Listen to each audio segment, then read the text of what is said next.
the 23-year-old from Bassano del Grappa. Here it goes. This is the final kilometer where the road ramps up towards the finish line. He switches to a smaller gear, tries to keep the tempo up, and he doesn't look back. You don't have to look back here. You can only rely on yourself right now to see if you can make it all the way to the finish line. It's still Mess Pedersen at the front of this group, and it looks like Frigo has a nice enough lead to be dreaming of bringing this one home.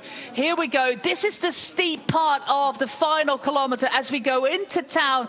People lining the roads. Not a lot of spectators out there, as you might expect with today's weather, but I think it might just be enough there for Marco Frigo to pick up his very first professional win.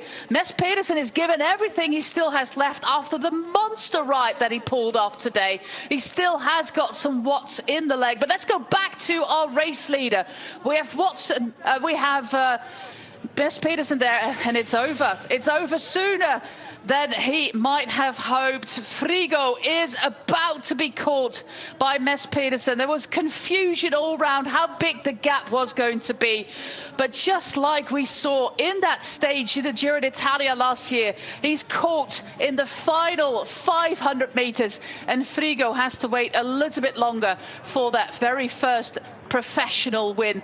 Pedersen, he's done all the work today and might just sprint from the front of this group to make it 3 out of 3. Is there anybody who wants to try and do anything about it? We got the Lettre there from the Saint-Michel team, but Mess Pedersen is just powering on. We got Tyler Stites there still for the Project Echelon team. Is he going to contest the sprint? It looks like Tyler Stites still has got the power there. Tyler Stites, the American of Project Echelon, is he going to bring home the win for the American team? It's still a little bit towards the finish line. He might have sprinted a little bit too early. He did, and now it's horsepower, Danish dynamite, and it looks like 3 out of 3 there for Mess Pedersen. Singler is going to be runner-up again.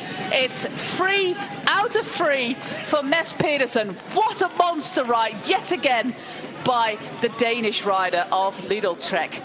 Tipping my head. That was really, really strong by Mess Pedersen. That was epic, absolutely epic. I feel for Marco Frigo here. Consolation prize of the King of the Mountains, but that was epic there from Mats Pedersen. We're talking about him maybe being attacked, maybe dropped in that final climb, having to come back. Well, he rode the whole way in to that finish there. I thought, you know, he's got the race. You know what I mean? That's the important thing. He's got the race. What was important there was securing the race, but he had the strength from somewhere to hold off Zangler.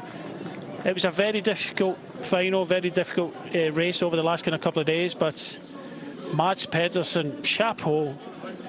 He puts himself in the box seat for, you know, these early season races, because he's on some incredible form at the moment. Really devastating there for Frigo, just like last year when he was so close to his first win in Bergamo in the Giro d'Italia. Got caught again at 500 meters.